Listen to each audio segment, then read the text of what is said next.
A warm welcome to all the devotees uh, for Sunday Satsang with Mr. Michael James at Ramana Kendra.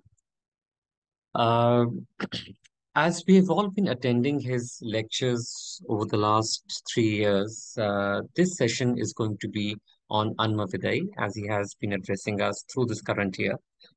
We all know Mr. James, so I will not take much time, but I see there are a few new visitors both on the YouTube and in the Zoom session this evening. So, just a quick background. Mr. Michael James had started his spiritual journey at Tiruvannamalai during his visit to India in 1976, where he stayed for over 20 years. He had a long friendship and association with Sri Sadhu Om and assisted him in translating Guru Vachakakovai, Nanyar, Ulladu, Narpadu, and other works of Bhagavan into English. Mr. James is now based in London, where he regularly discusses Bhagwan's teachings with fellow devotees via email and Zoom, focusing primarily on explaining his original Tamil writings. Mr. Michael James addresses devotees of Ramana Kendra Delhi every second Sunday of the month. This evening is an aberration because of his changing schedules. Sir, I would now request you to please take over. Thank you. Om Namo Bhagavate Sri Yaṛindiḍiṛpiṇ Ramanaya. Namaskaram. Today I'm going to continue talking about verse 3 of Āṉma Viddai.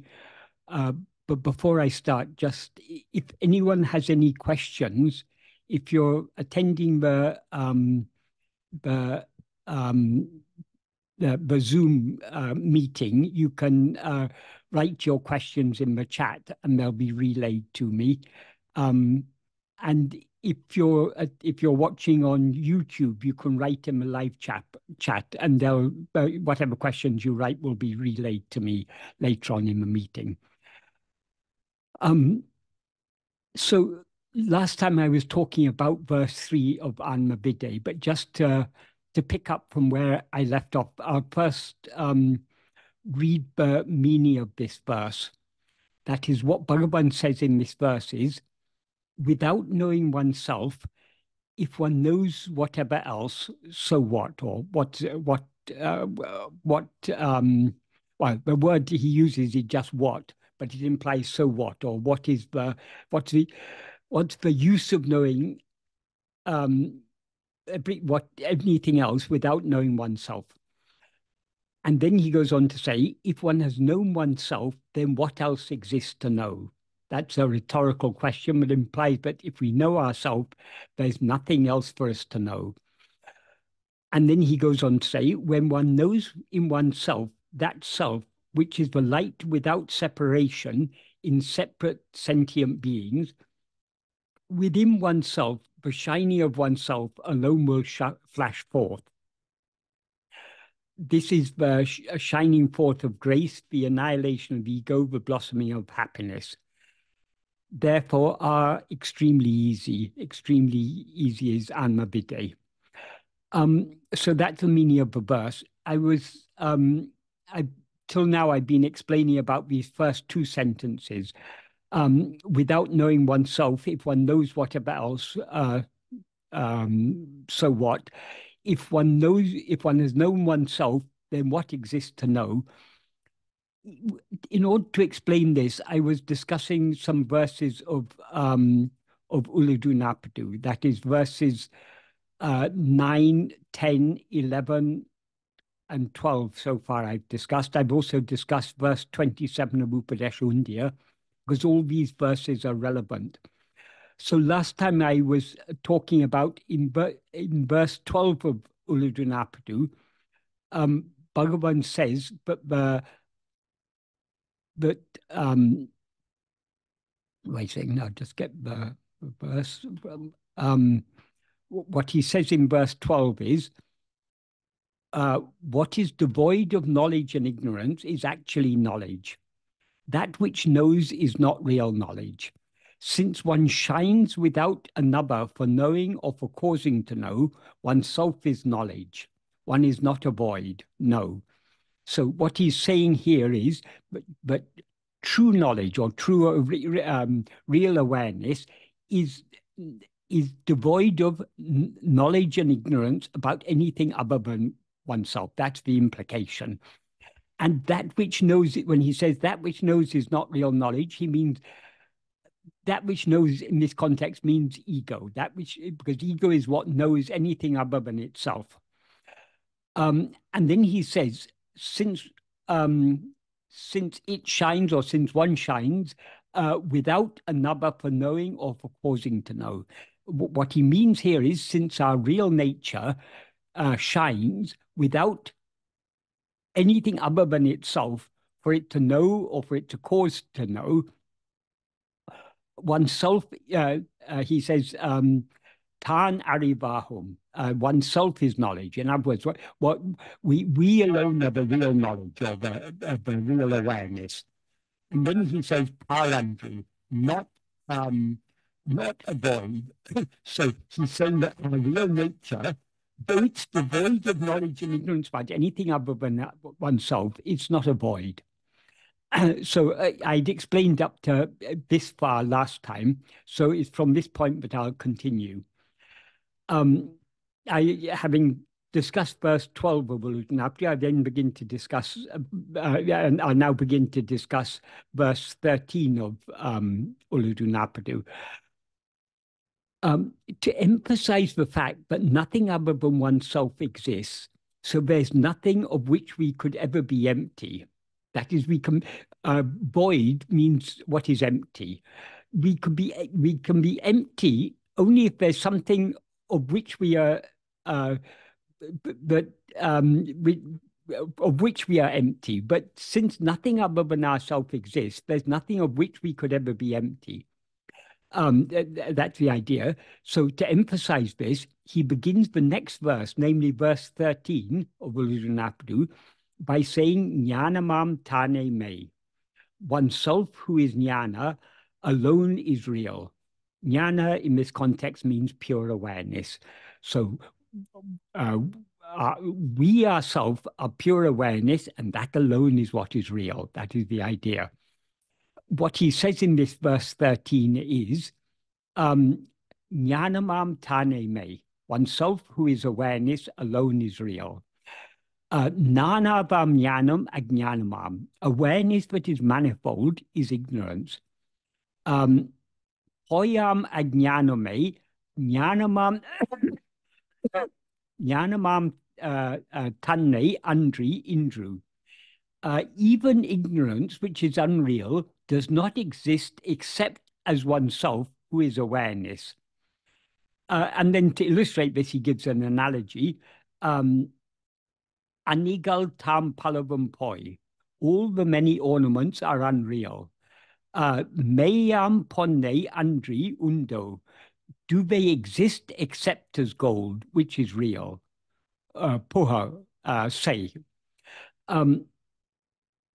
So what he means here by real or may is what actually exists. And what he means by unreal or poi is what does not actually exist, even if it seems to exist. And what actually exists is only ourself as pure awareness, jnana, as he points out in the first sentence of this verse, jnanamam taṉṇai. Oneself who is jnana alone is real. Since we alone are what actually exists, knowing anything other than ourselves is knowing what does not actually exist as if it exists, as if it does exist. So it is not real awareness or true knowledge, but only ignorance. As he implies in the second sentence of this verse, nānāvam jnanam ajñānamam. Jnana, meaning awareness, that is nāna, manifold, diverse, various, or different, is ajñāna, is ignorance. Since we alone exist, there's nothing other than ourselves for us to know. So when we know what seem to be other things, it is ourself alone that we are knowing as all those other things. In other words, we, the one awareness, seemingly become a subject, knowing ourself as many objects. So this seeming division of ourself into a subject and many diverse objects or phenomena is what Bhagavan describes here as ṇāṇabhamyanam, awareness that is nana, manifold or diverse. To understand more clearly what he means by ṇāṇabhamyanam, awareness that is manifold, it is helpful to consider how he expressed it in the original version of this verse, which is now verse 12 of Upadesha Tanipakal. That is, when he first composed this verse, he composed it in this form, and later he in order to pack more ideas in, he modified it, and that is the modified version, which is verse 13 of Uλλadaṛiya.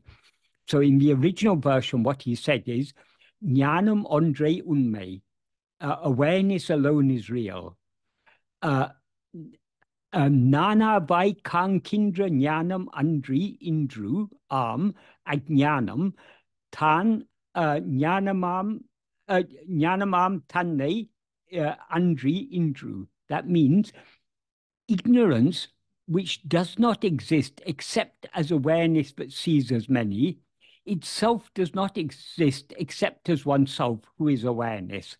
So what he's saying here is ajnana, ignorance, is only the awareness but sees as many.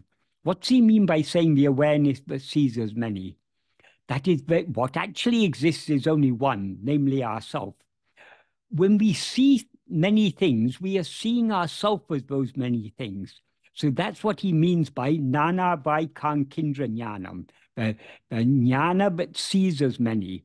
So this is what he implies when he puts it in a more compact form, saying ṇāṇabhamyanam.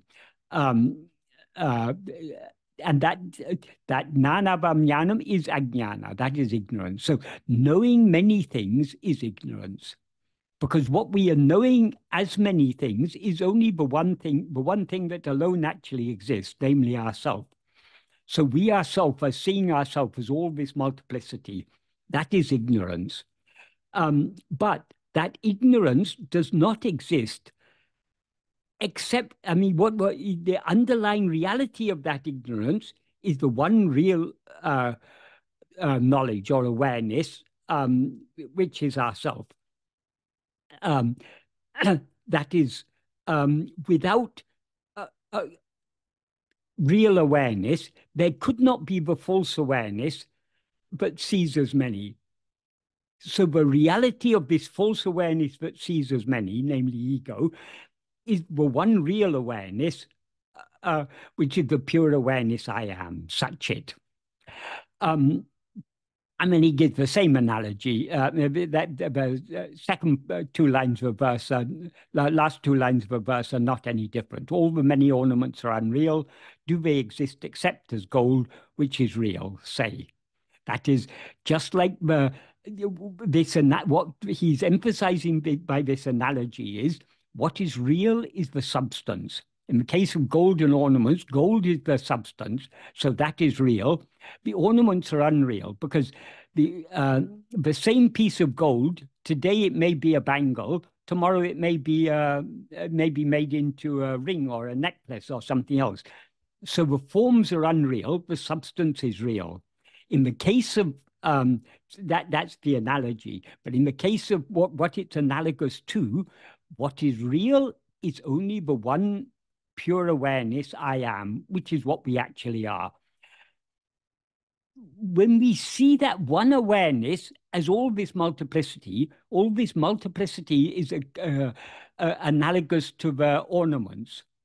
The multiplicity is constantly changing, and it appears only when we rise as ego. When we cease rising as ego, like every day when we fall asleep, all the multiplicity disappears. So multiplicity exists only in the view of ourself as ego, but it's all just an appearance. None of it is real. What is real is only the fundamental awareness I am, which is what we actually are.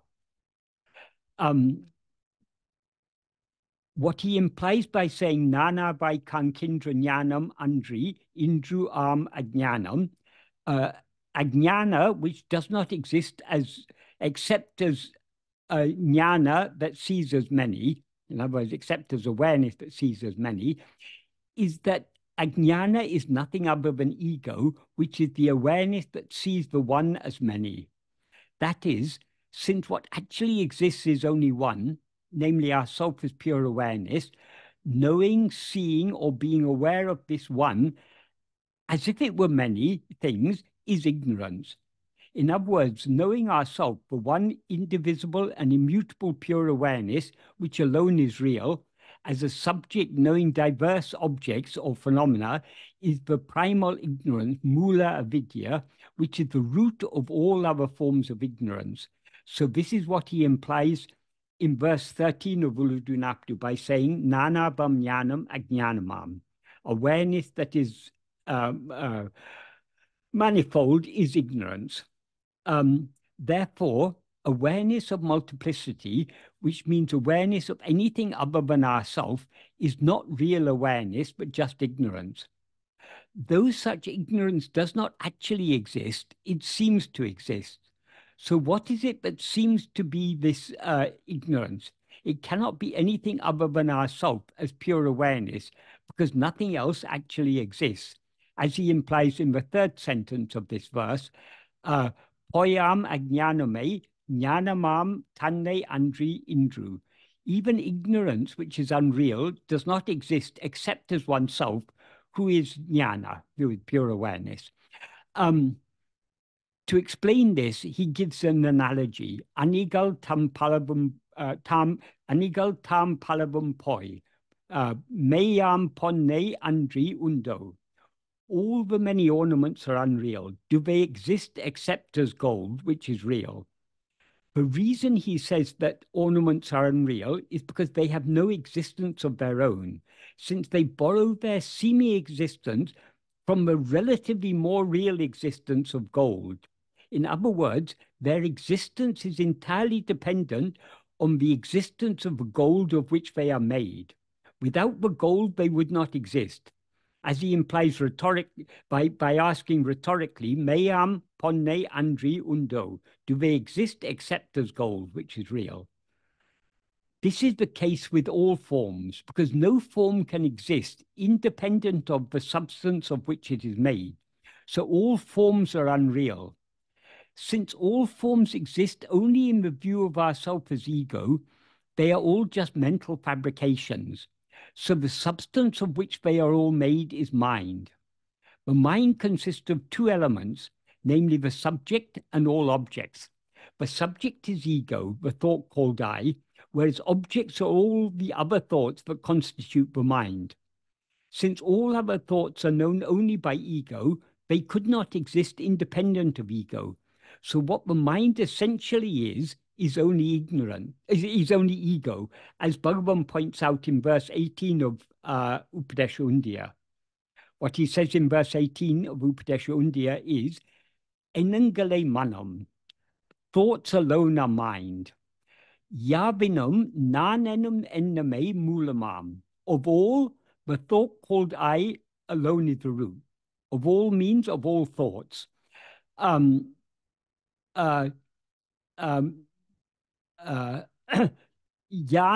manam enno. What is called mind is I.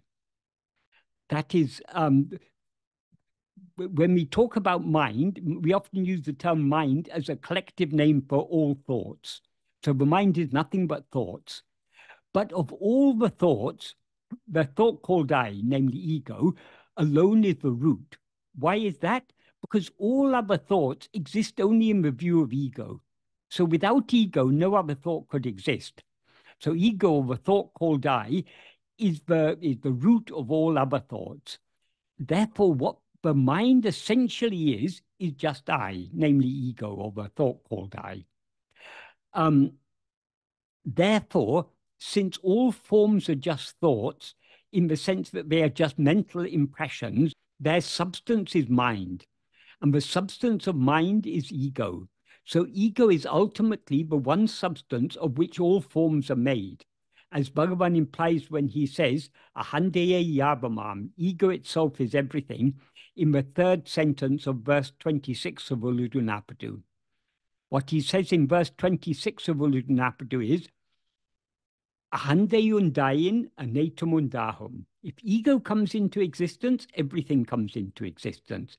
Ahandayin drail indru anatum. If ego does not exist, everything does not exist. Ahandaye yabamam. Ego itself is everything. There, adalal yadu edu indru nadale ovadal yabamena or. Therefore, know that investigating what this is alone is giving up everything. Investigating what this is means investigating what ego is. Why is investigating what ego is giving up everything? Because the nature of ego, as he explained in the previous verse, verse 25 of Ulladu, nature of ego is to rise, stand, and flourish by attending to things other than itself, but to subside by attending to itself. Tedinal otum pidicum, as he says there.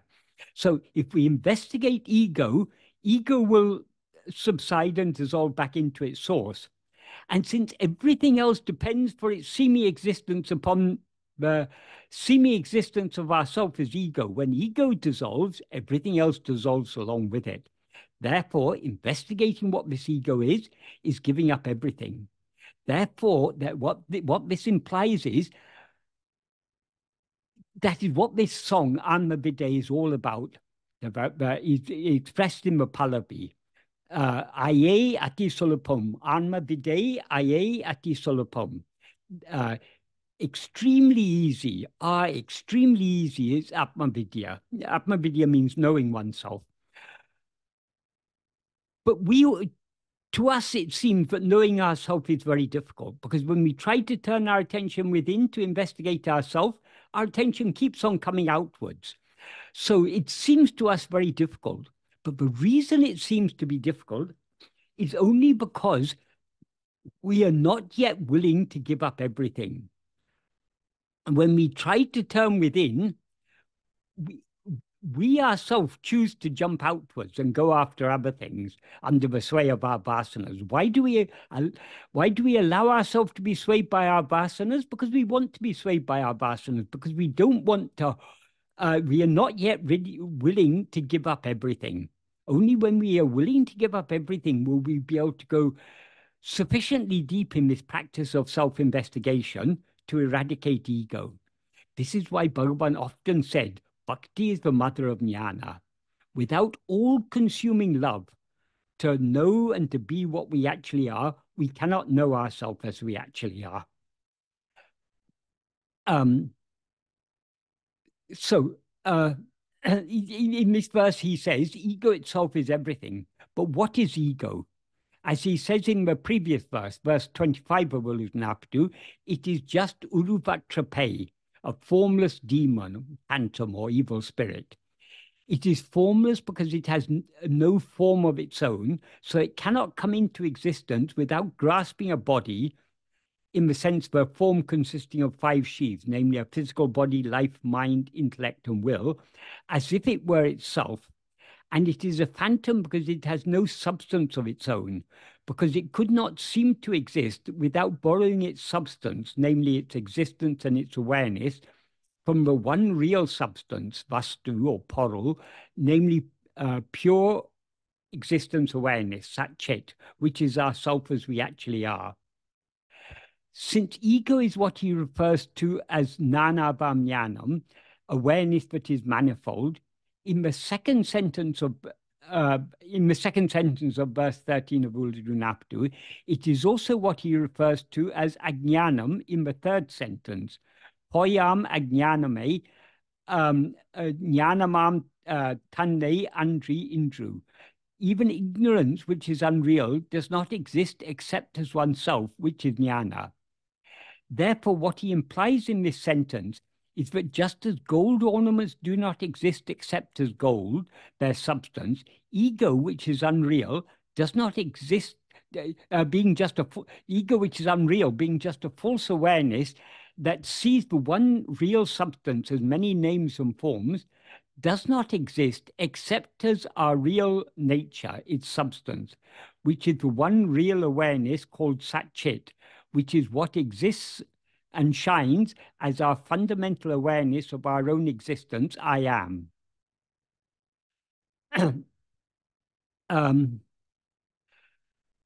Then in verse 14 of Yuḻadaṛiya, Bhagavan implies that when we as ego investigate our own reality, ego will thereby cease to exist, and all its knowledge of the semi-existence of anything else will cease to exist along with it, as he also implies in verse 26, which I just read. The real awareness that we actually are is one, infinite and indivisible, so it alone is what actually exists, and hence in its clear view, there is nothing other than itself for it to know. However, whenever we rise as ego, we seemingly limit ourselves as the form of a body, and hence numerous other things seem to exist. So the one real awareness now seems to have been divided as a subject, namely ego, and numerous objects, namely all other things. Ego, the subject or knower, is the first person, I, and all other things which are objects known by ego are second and third persons. Therefore, in the 5th paragraph of taṉṇai, Bhagavan says, taṉṇai tondriya pirahe munile padake gal tondru kindrana. Only after the first person, namely ego, appears, do second and third persons appear. Without the first person, second and third persons do not exist. Oh, that's the second part. Taṉṇai indri munile padake gal ira. Without the first person, second and third persons do not exist. Likewise, in verse 14 of Yuḻadaṛiya, he says, taṉṇai undale munile padake gal tam ullavam. If the first person exists, second and third persons will exist. Here, first person means ego, second and third person means all objects or phenomena. So if the first person exists, second and third persons will exist. This is similar to what he says in verse 26 of Yuḻadaṛiya. If ego comes into existence, everything comes into existence. But then he goes on to say,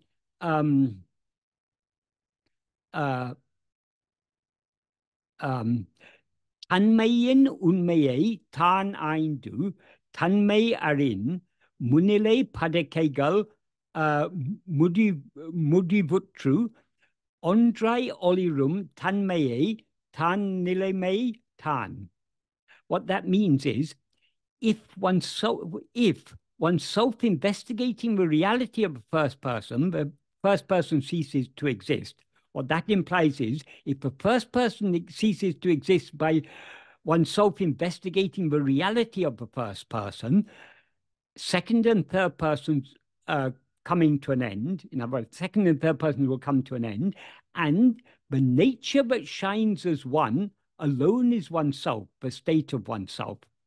So what he implies here is, if we investigate the reality of the first person is ego, the reality of the first person, ego is the false awareness, I am this person, I am this body. The reality of ego is the fundamental awareness I am, which is our very being, our own existence.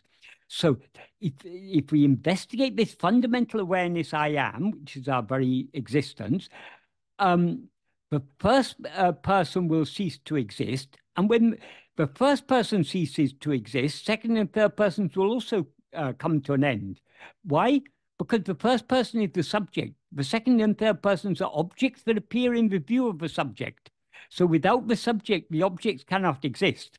So when ego ceases to exist, everything else will cease to exist along with it. As he implies also in verse 26 of Yuḻadaṛiya, when he says, taṉṇai indru anatam. If ego doesn't exist, everything doesn't exist. So he's saying the same thing in slightly different words, using the term first person to refer to ego and second and third persons to refer to everything else. So when the first person ceases to exist, second and third persons will also cease to exist. And what will then remain shining, that is our own real nature. That is what we actually are. That is our true state, the state of just being the one reality, but we actually are, without rising as ego to see all this appearance of multiplicity.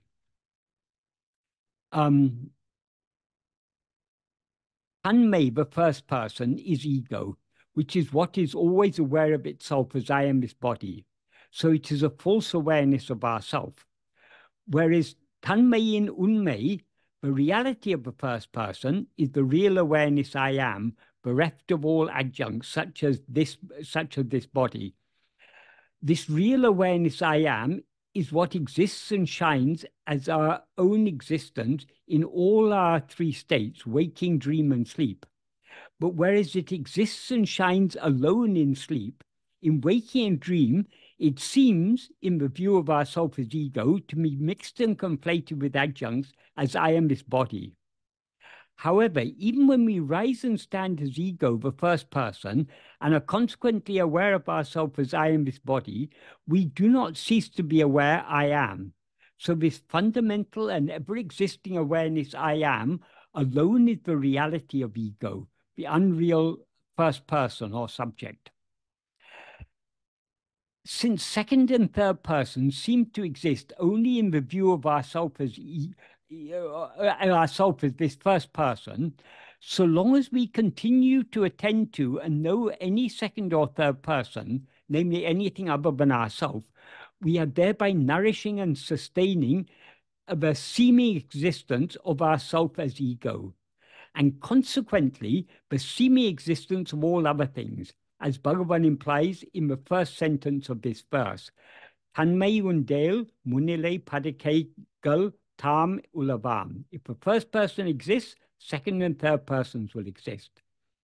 However, instead of attending to any second or third persons, if we attend only to our fundamental awareness I am, which is the sole reality of the first person, this unreal first person, named ego, will thereby cease to exist, and hence all second and third persons, namely everything other than ourselves, will likewise cease to exist. And what will then remain shining as one, undivided by the appearance of these three persons, namely the subject and all objects, is the real nature of ourself, as he explains in the second sentence of this verse. Taṉṉai uṉmai tān aindu, taṉmai arin, munile padake mudivutru, tān ondrai olirum, taṉmai tān nilemai tān. If oneself investigating the reality of a first person, if oneself investigating the reality of a first person, the first person ceases to exist, second and third persons coming to an end, the nature that shines as one alone is oneself, the state of oneself. Therefore, as he implies not only in this verse, but also in many other verses of Ulladu cited above, knowledge or awareness of the seeming existence of anything other than ourself appears only in the view of ourself as ego, the unreal first person, which is what is always aware of itself as I am this body. And we seem to be ego only when we are not aware of ourselves as we actually are, namely Sat-Chit, the pure existence awareness I am, which is the reality of the unreal first person. So when we as ego investigate our own reality and thereby become aware of ourselves as we actually are, ego will thereby cease to exist, and all its knowledge of the seeming existence of everything else will cease to exist along with it. Namo Ramana sir, Anurag on the Yes. line. Sir, we have a question from Mr. Harshvardhan, which I have pasted on the chat window. If it is okay by you, I can read out the question now Yes. or later, whichever way you may prefer. Let me see. The question is, I can read it out now. You may want to decide whether you want to respond to it immediately or later. Okay, right. So the question from Mr. Harshvardhan is, and I quote, the sense of I am feels like narrowing down of attention on some internal energy sensation from chest and upwards. Is this energy sensation the ego or the one aware of it? Unquote. Any sensation is something known by us. It's an object. It's a second or third person. I am refers to ourself alone, to our own existence. I am means I exist. So I am is our very existence. I am is Satchit. So I am is not any, it is not an object. We can't point out anything and say, this is I am. This is the nature, this is the fundamental mistake made by ego. But as ego, we identify this body, this person we seem to be, we identify this person as I, but that is confusing what is perceived with the perceiver, because the body is something perceived by us. It's an object known by us. But we, the subject, take ourselves to be this object. So this is the very nature of ego, always confusing itself with objects, taking itself to be not all objects, with a certain set of objects. It takes I am this body, I am this, I'm not that. I'm not this microphone, I'm not this table, I'm not the lights, I'm not the book, I'm not anything, I'm only this. I'm limited within this form. So this is the nature of ego. I am is not limited in any way. It's not limited in time, because there's not a moment where we are not aware of ourselves as I am, where we do not exist as I am. So it's not limited by time. It's not limited by state, because there's no state in which we're not aware I am. We're aware I am now in the waking state. We're aware I am in dream, and we're aware I am in sleep. It's not limited in. It seems to be limited in space because of our identification with this body. But if we shed this identification, there's no one place that we can say, oh, this is where I am is. I am is the what in the final verse of this Āṉma Viddai, Bhagavan refers to as I can't remember the exact term he uses for it, but the space in which the mind space exists, that is the whole physical space, the Buddhakasa, exists where? Only in the mind space, because it only appears in the mind that there's a world. So the whole vast universe, with all which we are told is billions of years old and it's billions of light years in dimension and everything, all this vast space exists where? It exists only in our mind. So but all the Buddhakasa, the physical space, exists in the Manakasa, the mind space. And where does the mind space exist? It exists in the one real space, which is I am. So I am, we can't point out as being this or that or here or there. This, that, here, there, these are all objects known by us. So when we are turning our attention within, we are turning our attention back to the fundamental reality, to the adhara, to the adhisthana. When you go to a cinema and you watch a film, where is the screen? Can you point out any particular place in the picture where the screen exists? No, it's pervasive. It's omnipresent. I mean, the picture is appearing on the screen. The screen isn't some small part of the picture. Likewise, I am is not in any way limited. The limitation there seems to be a limitation on I am only because we've risen as ego. So I am cannot be pointed out as this or that. But that doesn't mean that it's not something known to us. But one thing we all know, there's not a moment when we do not know I am. If you ask a child, do you know that you exist? Yes, of course I am. Here I am. Of course, they take themselves to be a body, but they couldn't be aware of, we couldn't be aware I am this body if we were not aware I am. So the awareness I am is the fundamental awareness.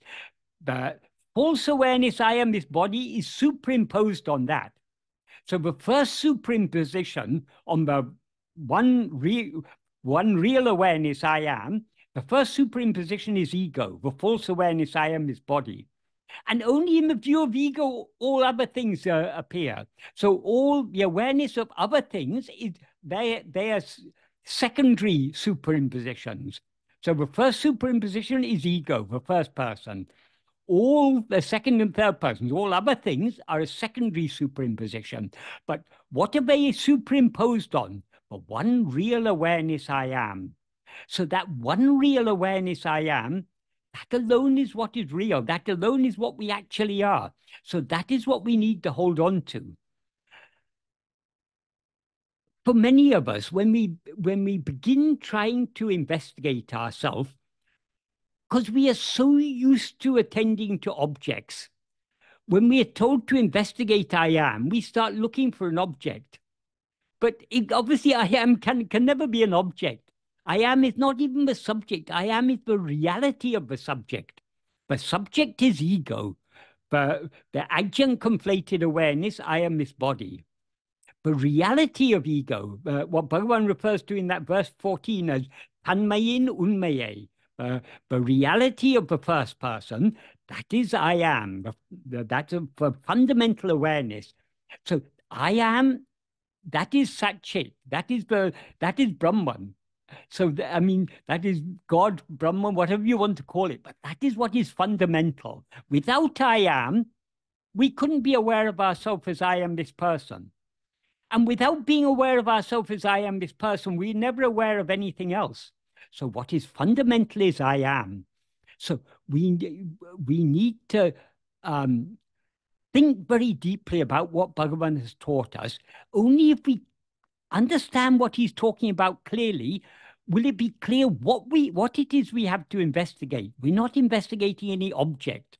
We're not investigating any phenomenon. We're not investigating anything that appears or disappears. What is it that shines eternally, without a break, without ever undergoing any change? That is only this fundamental awareness I am. All change is for ego and mind and world. They are constantly changing, appearing and disappearing. They appear in waking and dream, they disappear in sleep. So they lack any stability, they lack any reality. But for one thing that exists and shines always, without a break, without ever undergoing any change whatsoever, is this fundamental awareness I am. So that is what we need to investigate. That is what we need to hold on to. But as I say, to understand this, we need to think very deeply and carefully and clearly understand what Bhagavan is talking about. Then only we'll be able to investigate ourselves. If we don't understand what it is Bhagavan is talking about, then whatever we'll be investigating will be something other than ourselves. Our aim is not to investigate anything other than ourselves, to investigate ourself alone. Ourself means this fundamental awareness I am, our own very being, our very existence. Yes. Namo Ramana sir, we have another question from Right. Ashok ji, who is with us on the Zoom channel. He's Yes. posted a question. May I just quote it to you? Yes, right now? certainly. Thank you. Question from Mr. V. Ashok, quote, my question, I am is supposed to be distinct from body. If pain manifests in the body, who experiences the pain? If I is only observing the pain, who experiences the pain? Also, pain is only for one particular body, unquote. Right. Do we experience pain in sleep? No, we don't. What is the difference between sleep and waking or dream? Sometimes we experience pain in dream also. So it's only in waking and dream that we can experience pain. the difference between between sleep on the one hand and waking and dream on the other hand, though we are aware I am in all three states, only in waking and dream we're aware of ourselves as I am this body. And only when we're aware of ourselves as I am this body are we aware of anything other than ourselves. So pain is something experienced by ego. Ego is that which is aware of itself as I am this body. Whatever great pain we are in, there's a limit to how long we can experience pain, because sooner or later, sleep is going to overcome us. When we subside in sleep, then we are not aware of even the slightest pain. Why? Because the identification, I am this body, has been dropped. And what remains is the pure awareness I am. So what is it that is experiencing the pain? It's not the pure awareness I am. If it were the pure awareness I am, the pain could continue even in sleep. But it's not. It's only the adjunct conflated awareness, I am this body, that experiences the pain.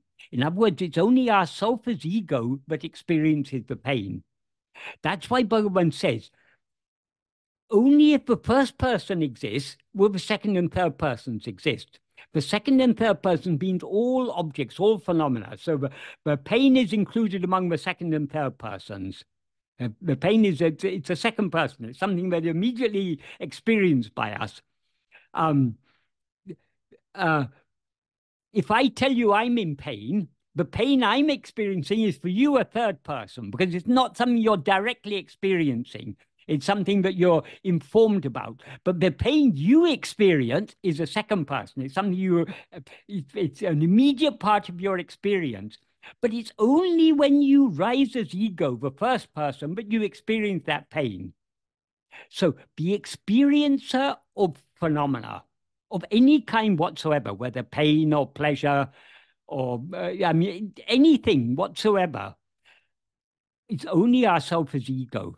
That's why most people believe, oh, in sleep I'm not aware of anything. Yes, it's true. In sleep we are not aware of anything. But though we are not aware of anything, we are aware. Because the fundamental awareness I am, which exists in sleep, is not an awareness of anything. That is, it's not knowing anything other than itself. It is just a pure awareness. Pure awareness means awareness that is just aware without being aware of anything. Awareness of something is we can say transitive awareness. It's awareness with an object. But the pure awareness is intransitive awareness, what Bhagavan in Tamil referred to as sutatraribu. Sutaribu means the transitive awareness, the awareness that is aware of objects. Sutatraribu means the awareness that is free of all objects. It's a pure awareness. So that is what we actually are. So long as we are attending to anything other than ourselves, we who are attending to those other things are ego. But if we withdraw our attention from other things by trying to focus it on ourselves, to the extent to which our attention is focused on ourselves, ego subsides. And if we manage to focus our entire attention on ourselves alone, ego will cease to exist. It'll be, and what will remain is just the pure awareness that we actually are. But when we talk like this, for many people, when we talk about pure awareness, it seems to be something very distant. Oh, I don't know what pure awareness is. I don't experience pure awareness. All I experience is this and that. But there's never a moment when we're not experiencing I am. So pure awareness is nothing but that I am. It seems to be obscure because of awareness of other things. So we need to go back to our own being, I am, and try to hold on to that. The more we turn within and focus our attention on I am, the clearer all this will become. Because I am is the original light, the light that illumines the mind, enabling the mind to know all other things. That is, we know objects in the world by physical light. But what is the light that knows that physical light? It's the mind. Only in the view of the mind, light and darkness exist. Darkness seems to hide things. Light seems to reveal things. But all that is only in the view of our mind. So the mind is the light that illumines the physical light. But what is the light that illumines the mind? It is this fundamental awareness I am. Without this fundamental awareness I am, there would not be any awareness of anything. Of course, we can't say without the fundamental awareness I am, because that is the one reality that's the one thing that can never be absent. Awareness of other things comes and goes along with ego, but the awareness I am shines eternally. Is that a helpful and clear answer to your question? Yes, thank you very much, Michael. I have been following your channels, and this very enlightening. And but only thing is, I just wanted to ask whether Bhagavan Ramana Maharshi also did he experience pain when he was in the last stages, because I have read that it is almost like 100 chilies being put on the wound. He had been told that, but because he also would have experienced that. Yes, so he said when he was asked, when he was asked, is he not in pain? He said, yes, there is pain. It's like if you crush 100 chilies and rub it in the wound, it's so much pain is there, but that pain is not other than me. For him, because he was free of likes and dislikes, he had no, whatever may be experienced, it doesn't affect him. That is the more superficial answer. The deeper answer is the Bhagavan who was in pain was the person we take Bhagavan to be. That is, in our view, Bhagavan is a person who lived for 54 years in Tiruvannamalai and who was so kind and loving to all who came to him, who answered people's questions, who wrote Aruණācala, Aksharamlai, Uladu Napadu, Upadeshundiya, Nana, and all these works, who answered people's questions, who cut vegetables in the kitchen, who loved to do giri pradakshina, and who eventually got cancer and at the age of 70 passed away of cancer. This is Bhagavan as he appears to us, but this is not Bhagavan as he actually is. What Bhagavan actually is, as Bhagavan often used to say, ஞானமே ஞானி. Jnana alone is the jnani. So Bhagavan is actually the infinite space of pure awareness. So in Bhagavan's view, there is nothing other than himself. But we see him as a person. So we say, oh, this person is in pain. So when he says, yes, it's like 100 chilies, he's saying, yes, so long as you take all this to be real, so long as you take me to be this body, yes, there is pain. Yes, and it's so intense like 100 chilies. But that pain is not other than me. That what he means is none of these things that we see this as one thing as painful, one thing as pleasurable, all these differences don't appear in his view because he sees everything as himself. That is, what we see as all these many phenomena, as pain and pleasure and disease and health and birth and death and all these existence, non-existence, knowledge, ignorance, all these pairs of opposites, all these, we see all this multiplicity, but he sees only one. As he says, when one knows it, when by investigating the reality of the first person ceases to exist, second and third persons will cease to exist, and what remains shiny as one, that is the real, that's our real state. He is the one. So in his view, there are no many, but we see him as one among the many. That is, that person who lived in Tiruvannamalai for 54 years and was so kind and gracious, that is Bhagavan. All the other billions of people in the world, they are not Bhagavan. He alone is Bhagavan. But that is, in our view, because we take ourselves to be a body, we take him to be a body. but he is actually, he's the screen on which all this picture of, he is the awareness I am shining in the heart of all of us. As he says, when he was asked whether he's an incarnation of Subramanya or this God or that God, what did he answer? Ariyati tarajivara dahavari jagohayil arivairami paramatuman arunachala ramanan. Arunachala Ramana is Paramatma, but blissfully exists as awareness in the cave of the heart lotus of all different jivas, beginning with Hari. So from the highest God to the smallest insect, he is that which is shiny as the awareness I am in all of them. So because we have a limited view of him, it seems to us, oh, Bhagavan suffered from cancer, he had so much pain, and when the operation was done, how painful it would have been. Yes, that all seems true from our point of view. But that's only our ignorant point of view. Bhagavan is actually untouched by anything. Just like, as Bhagavan often used to say, if you go to a cinema and watch a film, you'll see raging forest fire, but the screen isn't burned. You'll see a great flood, but the screen doesn't become wet. Bhagavan is that screen on which all these pictures appear.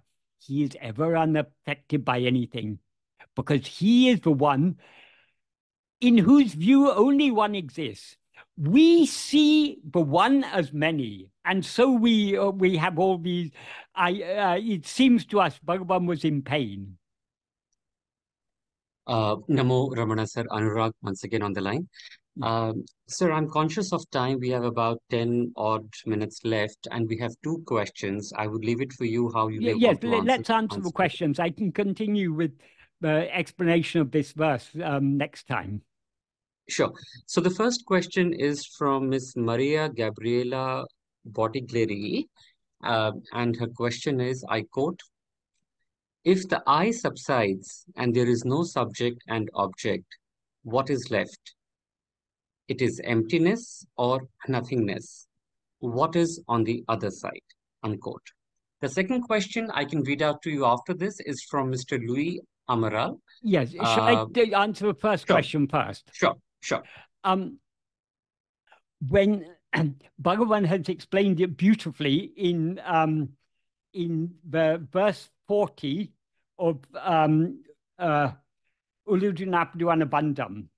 This is actually a translation of a verse from one of the minor Upanishads. What he says in this last verse of Ulludunapduanabandam is, Akila Vedanta Siddhanta Sarate Aham Unmayaha Urevan. I will truly tell the essence of the established conclusion of all of Vedanta. What is that? Aham setu, I dying, aham adu ahi, aham adu ahil. If I dying, I become that, arivuruvam of aham, that I, which is awareness, which is the chitsvarupa, we can say, the nature of awareness, ade mityam ari, that alone will remain.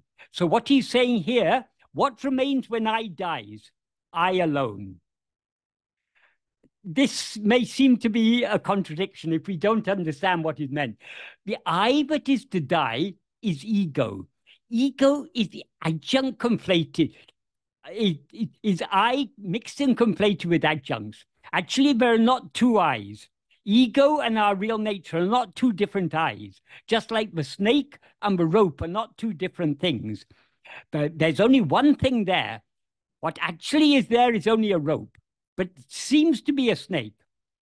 So when the snake dies, the rope alone remains. Nothing has actually changed. It's just when we when we don't look at it carefully enough, it seems to be a snake. If we look at it carefully enough, we say, oh, it's just a rope. So the rope alone remains, but nothing, no change has actually taken place. Exactly the same with I. Ego is not other than a real I, but it seems to be something other. So the difference between ego, just like the difference between the snake and the rope, is not a difference in substance. They're the same thing. It's a difference in appearance. The snake seems to be something other than a rope. Likewise, the difference between ego and the one real I, what we actually are, is just a difference in appearance. There is only one I. When that one I remains as it is, in its pure condition, it is Brahman, it is Atma-Swarupa, it is what we actually are. When it's seemingly mixed and conflated with adjuncts, it seems to be ego. So when the I that will die is only ego. The real I can never die because it's eternal, it's immutable. So what is called the death of ego is nothing but the dropping off of the adjuncts. When the adjuncts drop off, what remains is the one pure I. So when I dies, what remains is I alone. I as it actually is, rather than I as it seemed to be. That I is not emptiness, it is not nothingness. It is purna. It is the paripurna vastu. Purna means what is full. What is it full of? It's full of itself. That is, it's full of it alone is real. So it's the fullness of reality. Yes, it is devoid of everything unreal, but unreal things don't exist. So if to say that it's void is giving an undue reality to what doesn't actually exist. Because the only thing that is absent in that state of pure awareness is what never existed in the first place. Do we say, if we look at the snake carefully enough and see it's a rope, do we say, oh, it's a void, there's no snake there? No, there never was a snake there. The snake was just an imagination. There never was a snake there at all. So we can't say the rope without a snake, it's a void, it's emptiness. No, it's fullness. It's what it actually is. It's just a rope, nothing but a rope. Likewise, what we actually are is the fullness of being, the totality of all that is. There's nothing other than ourselves. So we can't call ourselves emptiness. Emptiness assumes, you can say, if there are two things, you can say, but one thing doesn't contain the other thing, so it's empty. But if there's only one thing, how the term emptiness loses its meaning. Because empty means it's not containing something else. If you've got a glass of water, if you pour out the water, the glass is empty. So it's only because of the absence of the water that we call it empty. But in the case of pure awareness, we can't even say there's an absence because nothing other than pure awareness actually exists. Is that a clear answer to your question? That's why Bhagavan says in verse 12 of Ulladu Parandru, it is not a void. And why he says in so many other places, it's the fullness. It's purna.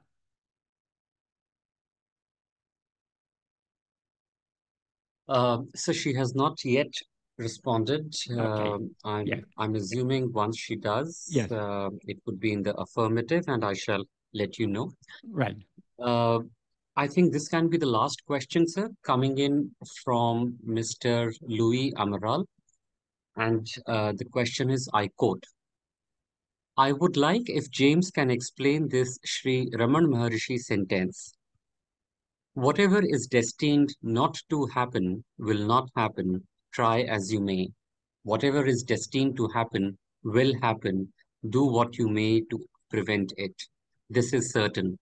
The best course, therefore, is to remain silent. Unquote, unquote. Over to you, sir. this is talking this is talking about karma. Whatever we experience in this life, experience means other things that are given to us to experience. People often say, oh, if that is the case, then I can't do anything to attain jnana. No, that is not, because jnana is not the fruit of a karma. This is just talking about the fruit of karma. So everything that we experience, every experience that is given to us, let's say, is determined by, is the fruit of our past actions, and that is preordained. When this body comes into existence, what experiences it is to undergo are predetermined. So we cannot change that. So what is never to happen will not happen in spite of any amount of effort. I can want to become the President of the United States. I can make every effort to become the President of the United States. But if I'm not destined to become the President of the United States, it will not happen, however much I may try. Likewise, whatever is to happen will not stop in spite of any amount of obstruction. If it's my destiny to be President of the United States, even if I don't want to be, even if I want to go and sit in a cave in the Himalayas and be a sadhu, if it's my destiny to be President of the United States, I'll be President of the United States. So what this is, and as Bhagavan says, iduvei tinnam, this is certain. Therefore, the most important sentence of all is āhiliṉ maunamai irike nandru. Therefore, being silent is good. What does he mean by being silent? Does he mean that we should refrain from all action? We should sit like a stone? No, he doesn't. Because in the first sentence, the one sentence we didn't talk about was the first sentence. This is the note he wrote for his mother. The first sentence, he says, Avarava prarabdha prakaram adakanavan angandirandu āṛtuvipan. That means, in accordance with the prarabdha of each one, he who is for that, being there, will cause to dance. What he means by that is, in accordance with our prarabdha, in accordance with what is destined to happen, he who is for that means God or Guru. Being there means being in each place, implying in the heart of each one of us, will make us act. So, supposing it is my destiny to be a doctor. In order to become a doctor, I have to study. I have to do I have to study hard. I have to pass the exams and everything.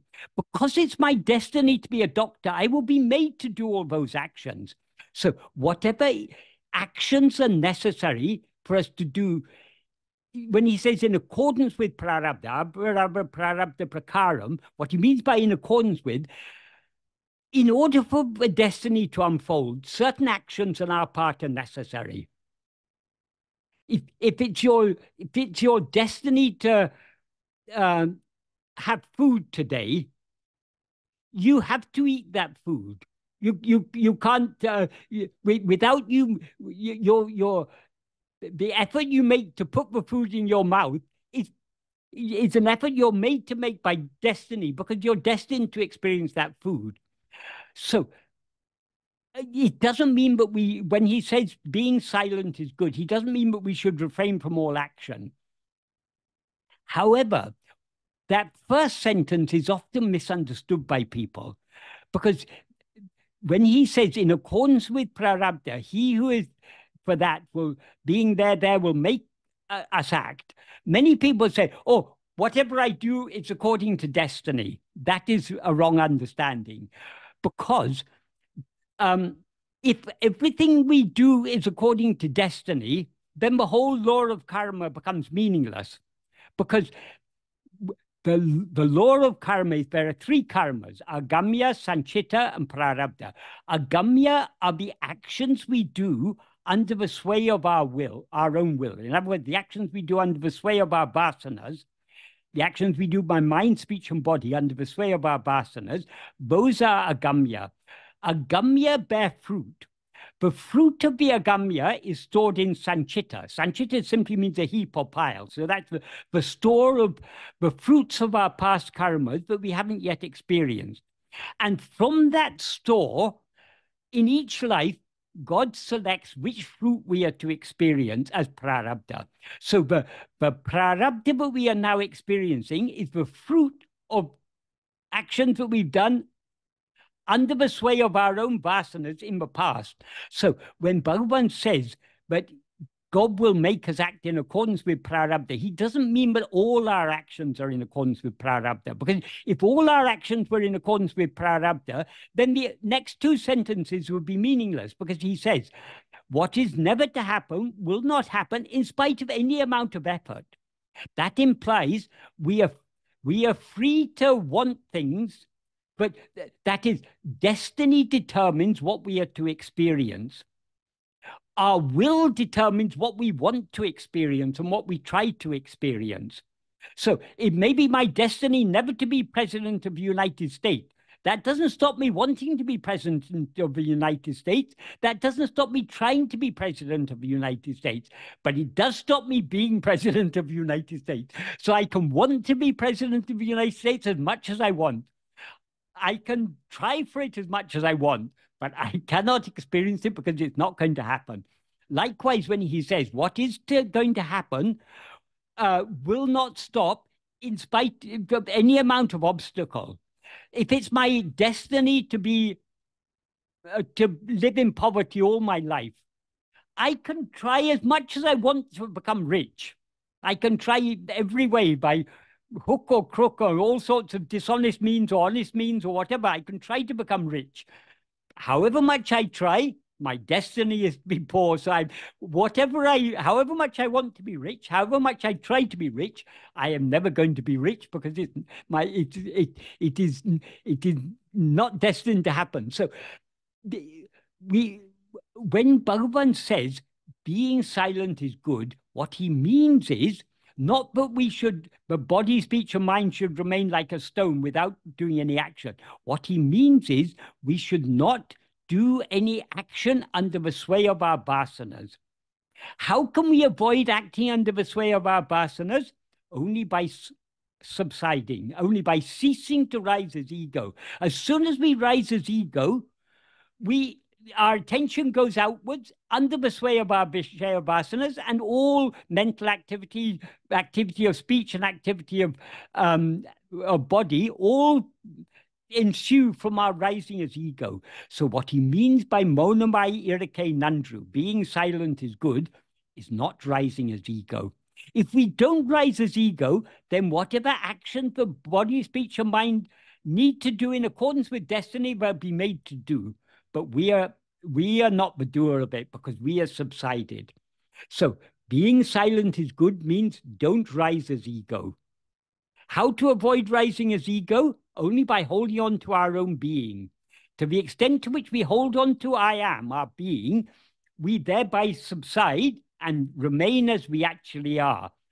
When we remain as we actually are, we are refraining from rising as ego, and thereby we are avoiding getting ourselves involved in any action. The body, speech, and mind will still act according to destiny, but we will not rise to say, I am doing this, I am thinking this, I am saying this, I am doing this. So the doership will go only to the extent to which we refrain from rising as ego. And we can refrain from rising as ego only by turning our attention within. So the implication, when he said, Monamayirake Nandru, being silent is good, is we can be silent in the way he intended only by turning our attention within and holding on firmly to our being. Om Namo Bhagavate Sri Aruṇācala Ramanaya.